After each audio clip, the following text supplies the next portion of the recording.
Ilari, and I'm going to be painting this little summer daydream painting for you today. I'm going to be using this reference photo and painting in acrylics on canvas. It's a 9 by 12 size. We're going to just jump right in. I'm going to list out the paints I use, the paint colors I use, and this is my standard palette I use all the time, and we're going to be talking a lot about mixing colors in this video. I just choose golden acrylic paints, but you could use any good quality brand. I start with the drawing always, and this is just a roadmap to help you decide where to put the major elements in your painting. I'm going to have a fence post here, and I've got the background hills in there and where I want those to be. You noticed I broke my canvas up into thirds, kind of like a tic-tac-toe. That's a real good place to start and to place elements in your composition at the intersections of those marks, and that helps start your composition off right. I'm jumping right into the block-in stage of the painting now, and I mixed a little Ultramarine Blue, a little Pthalo Blue, and a little Titanium White. What you really want to focus on at this stage in your painting is the value more so than the color. I'll have to warn you, I do tend to get distracted with clouds and sky. Enjoy painting clouds and sky, but at this point you really should not be going into as much depth as I am here in terms of slight variations of color, but be just looking for the overall value and the overall color of the area. And as you can see, the first thing I do is get distracted by clouds. But you know, one thing about it is I love painting clouds, and it's almost a way I can stop and think and paint the clouds for a while and get myself into the painting and where I'm going. But technically you should just be sticking with the block in at this stage. I'm adding some warmer colors to this, some of my Alizarin Crimson, and I'm looking for a color for my background hills. Couple things to remember. Acrylic paints always dry a little bit darker than when you put them down, so if you put it down and it looks perfect, you probably need to go a little bit lighter because it is going to dry darker. As you paint distant hills, it gives your painting a feeling of distance, and they're going to be very blue, probably bluer than you think that they are, and that's just something to remember as you're blocking those in. I'm also going to have a little pond in the distance there, which is what I put in. Ponds and water in general are going to reflect the sky, so I will often just take that same sky color I'm using and use that for the water. Here I'm beginning to try to find the color of the hills that are in front of the background hills. And you know, I tried this green, and it's too bright of a green, and I didn't want to waste the paint, so I just used that. I know I'm going to need a lot of greens in my foreground, so I just used that green up in the foreground. And I'm still searching here, adding a little red, Alizarin Crimson, to make that a little duller. If you add red to a green color, it's going to make it grayer. Anytime you add the complementary color, you're going to gray down the color that you're using. And anything that in the distance is going to be bluer and grayer than anything in the foreground. Here's my reference photo again. I'm struggling with finding the value and the color I want for those hills because I'm changing it up a little bit. I'm adding more of the blue background hills, and that hillside actually had a cloud shadow on it, so it had a darker area that I really don't want to use. I want to find that lighter color behind there to use for my midground hills here. Remember, your reference photo is a reference. You don't have to slavishly follow it. It's where you get the information and the detail that you want to use but you have to be confident enough to move elements around and use those elements to benefit your composition and what you're trying to say in this painting.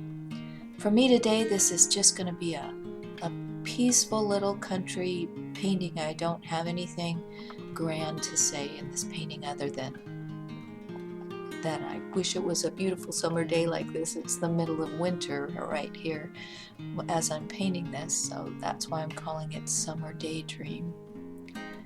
I'm going into trying to find the value of this field in the background, and I've created that warm color with my Quinacridone gold, my Cad yellow, my Cad red, and adding a little blue in to gray it down.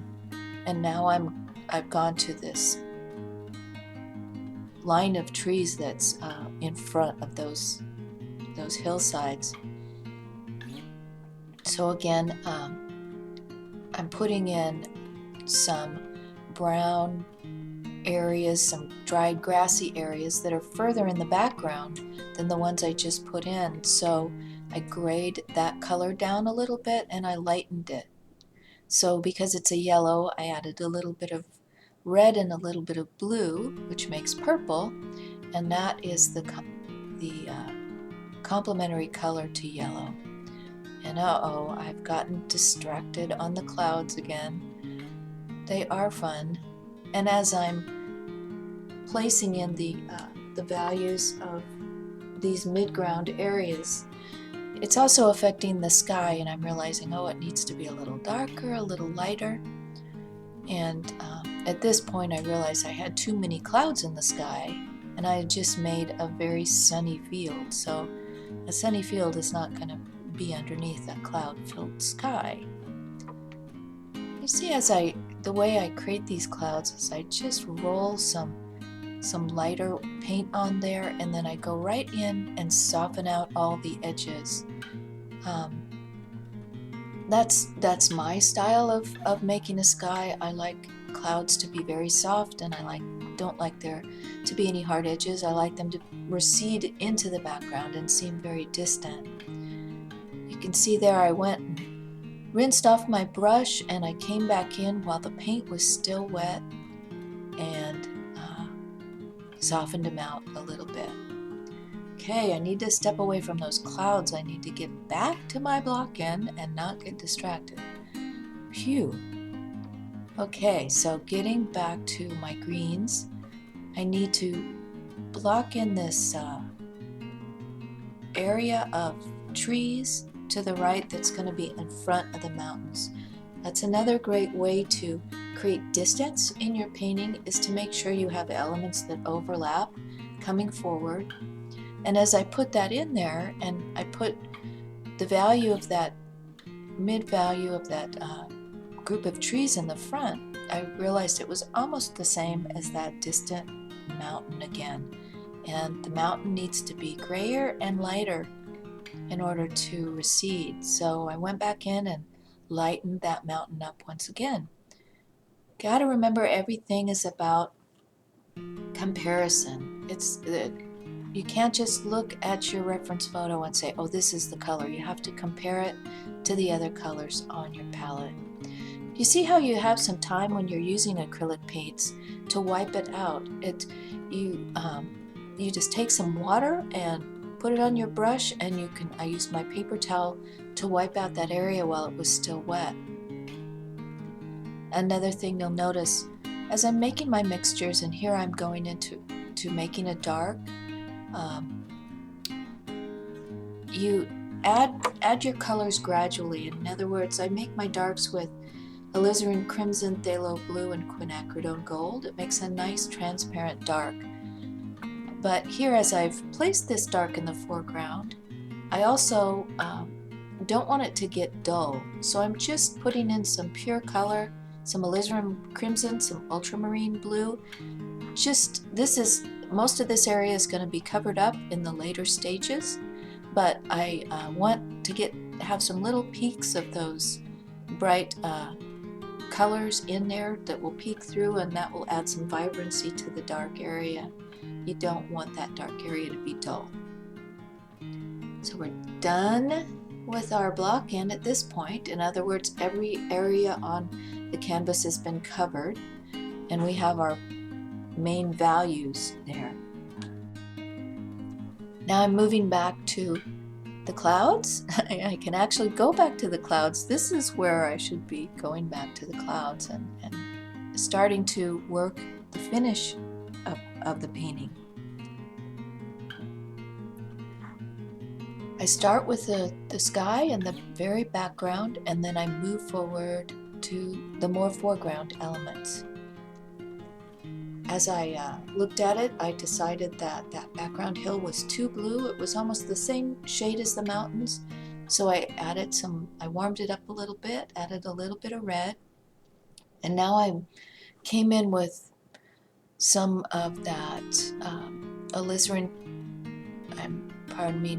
Quinacridone gold kind of a mix, and I had put that on some of the background mountains, and then I blended in. So you can blend with acrylics. They don't need to be open acrylics. They can just be regular acrylics.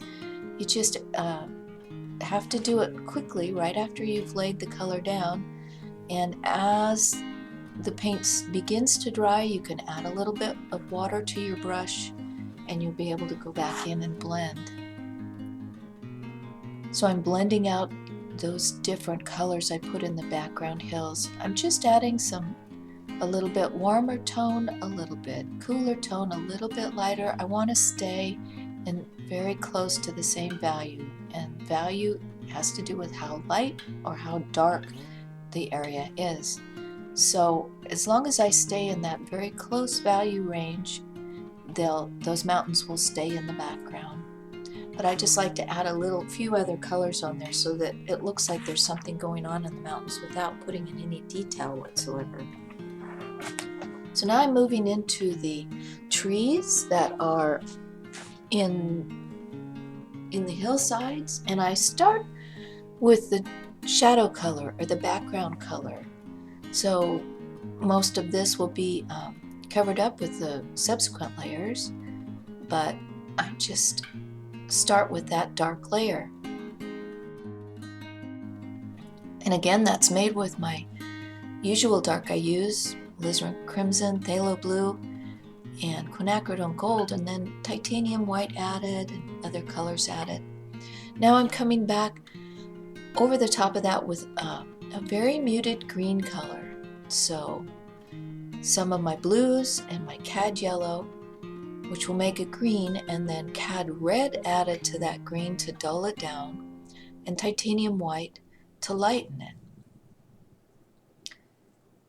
So this will become sort of the mid value of this tree line. You know, all the trees are going to have shadow areas, going to have light areas, and between the shadow and the light is the color that is the most chromatic. Chromatic means that has the most pure color to it, so the brightest of the local color. Local color meaning a tree is green, its local color is green. All right, so I put in some shadow color and some of that mid-value green, and now I'm coming in and putting some lighter hillside areas in with that Quinacridone Gold mix. It has some cad red in it, some cad yellow, some titanium white, and a little bit of ultramarine blue to dull that down.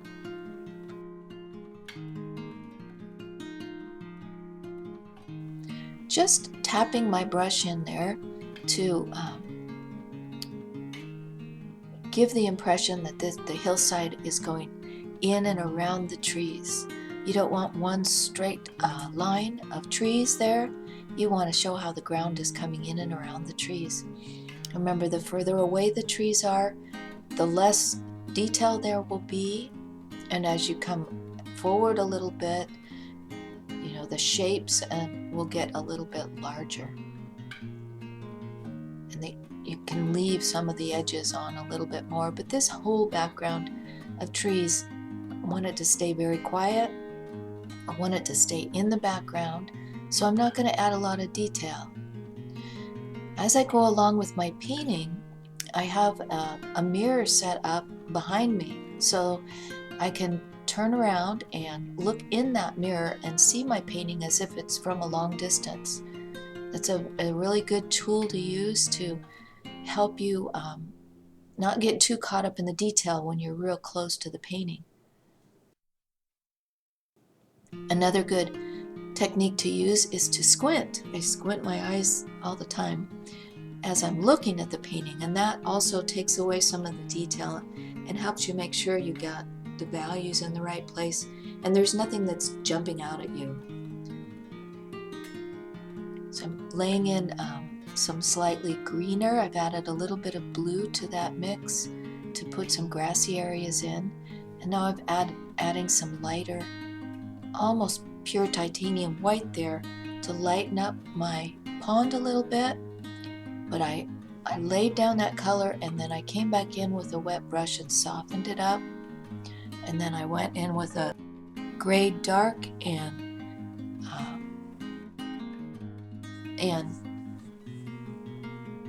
put in a little bit of shoreline, and then came back again with a little bit of lighter. It's this back and forth. Okay, with putting that in and looking at the colors of my hillside, I decided that my sky was too much of a warm blue, so I added more phthalo to the sky blue mixture and came back in and made that sky a little cooler blue instead of that warm blue. I think it just goes better with the greens that I'm setting up on the hillside. Playing a little bit more with my clouds. Clouds are fun because you can use their shapes to direct the eye in your composition to your focal point. Now I'm coming in with the hills or the trees that are going to be the next layer forward.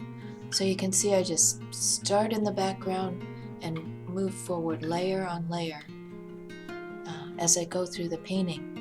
And just like I did in the midground, I'm starting with the dark areas of these trees and rolling my brush.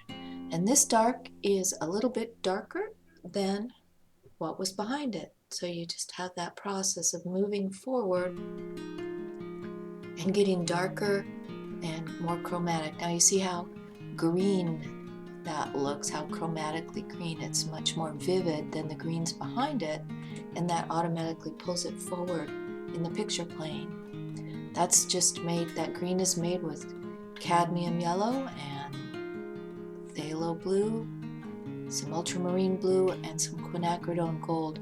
I love the quinacridone gold for landscapes. It gives a very golden, very earthy color, but it's a transparent color, and all your different pigments and colors have, some are more transparent than others, so it's a great mixing color because it has that transparency.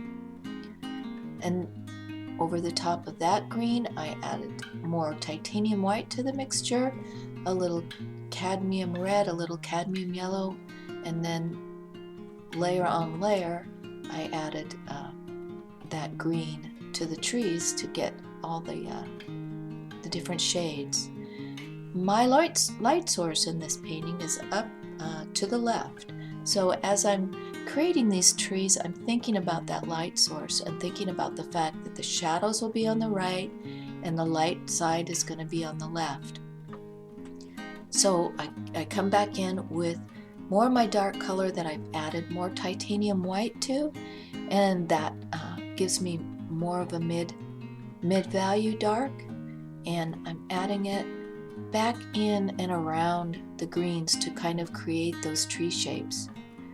Now come back in with that lighter green to again create the shape of the tree around those darks, and it's still, the paint is still pretty wet, so it is mixing in a little bit with just the last layer that I put down, and that gives it a soft edge. By soft edge, I mean, you know, a hard edge. There's a hard edge where you just lay down your paint and you leave it, so there's a very hard edge to it. And there's a soft edge where you come in and you scrub out the hardness so it just blends more softly, and you're going to have no hard edges in the far distance, and as you move forward you'll have more hard edges, but you still want to keep it soft. So you're going to have most of your edges in your focal point area and in your foreground. Coming back in and adding some more color around that pond and the area around the pond. You want to move around your painting and keep everything moving forward and finishing up at the same level, in the same plane. Here's something that I do often. I came back in with the sky blue color and just very, very lightly tapped it into those trees, and as you can see I'm coming back with a very light green color and softening around that blue. You're always going to get blue reflecting into your trees, into your leaves, into your scene in general. So it adds a nice element of realism when you just bring a little bit of that sky color down into the trees and into the landscape. Your flat planes of the landscape will reflect even more of the sky blue, and you'll only just get little bits of it in areas like trees. Coming back in again with my middle shadow color and then some of the green. It's just a process of back and forth, and I just look for any area that draws my attention unduly, where I don't want the attention necessarily to go, and soften that out or adjust it a little bit.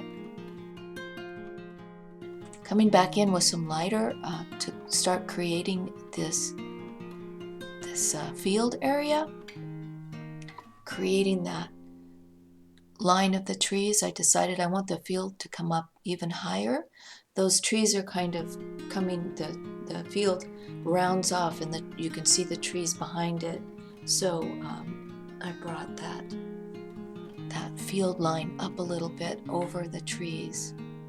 You can see my light changed a little bit, so it got a little duller outside. The clouds must have come up. Alright, so now working in this field, I'm just going to lay on layer after layer of field color. So I'm looking at my reference photo, I'm seeing a color, and just kind of lightly rolling it in. As the field is more distant, you won't see any kind of texture of the grasses at all. It's just flat colors. And then as I move forward, I'll put a little bit more texture in. But I just go back and forth. When you're using acrylic paints, you can't keep a pile of paint for the whole painting process because it will dry out. So I keep moving my painting pile of paint from one color to the next as I move through. So I'm using a lot of Alizarin Crimson, adding a little bit of my blues to it, a little bit of reds to dull it out. This is just a dry, grassy field in the middle of summer with a little bit of green in there from the last rainstorm. Just using my brush on the side, and you can see I added more texture.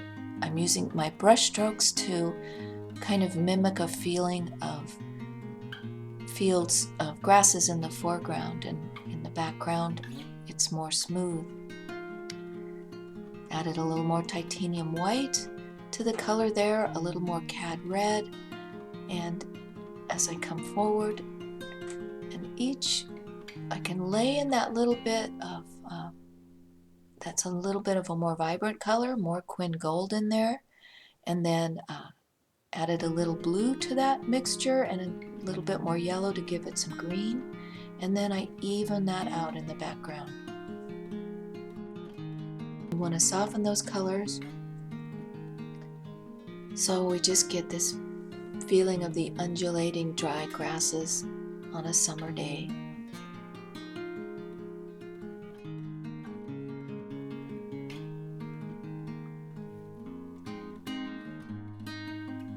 As you choose these colors, you saw my palette as I started. Basically, I have 2 blues, 2 reds, 2 yellows, and titanium white, and that's all you need to create any color in the world that you might want to use. You don't need to find a tube color that matches a color in your reference photo. You're going to mix those colors up. You're just going to look at that color and you're going to say, okay, is this color a little bluer, a little greener? And mix your colors to go. There I am adding that sky blue color into the field and then blending it out. Just rinse your brush off, put a little water on it just so it's damp, not wet, and then you can blend those colors out for quite a while after you've put them on. Now I'm moving to the next layer forward, and I'm going to develop this foreground clump of trees again, starting with my darker color. You can see I've made taken my usual dark color and then moved it more toward the blue side. There's quite a bit of blue in that dark, and then come in with my chromatic green, my brightest, most pure green color, and then I add yellow, quinacridone gold, and titanium white to that mixture to bring in the lights. And again, as I'm brushing that in, you see I'm remembering that my light source is on the left, so the light sides of the trees are going to be on the left. One thing I haven't really talked about yet, but as part of the composition of this painting, I'm focusing on triangles, and you can see the real triangle shape developing in this group of trees. Triangles add a nice, peaceful, settled feeling to your composition, which is why I'm using that shape for this peaceful scene. We're coming very close to the end of this part 1 of this video. It's a 2-part video, and in the next part we're gonna have a lot of fun with doing the foreground flowers, the daisies. So you'll want to join me for that. I came in and added a little bit of the sky color to that group of trees. Call that adding sky holes, just to soften up those edges of those trees and make them blend out and feel like they're part of the scene. I'm adding my last major element here, which is the fence post, which is going to really bring your eye to the foreground, and the nice darks in the fence post are going to contrast against the white daisies and make sure that's really the focal point of our painting. I hope you're enjoying this process and can join me on my teaching website, paintwithkarenilari.com. It's a fun website, and hope to see you there, and hope to see you in part 2 of this little painting video, Summer Daydreams. We'll just finish up this, putting some lights and darks and starting to establish the form of this old weathered fence post in the countryside. It's got a little knot in there, and it's been around a long time. Just using my darks and adding Alizarin Crimson, adding Pthalo Blue, and titanium white to make it lighter, mid-gray, dark gray. So that's about it, and I hope to see you in part 2. Thanks for joining me.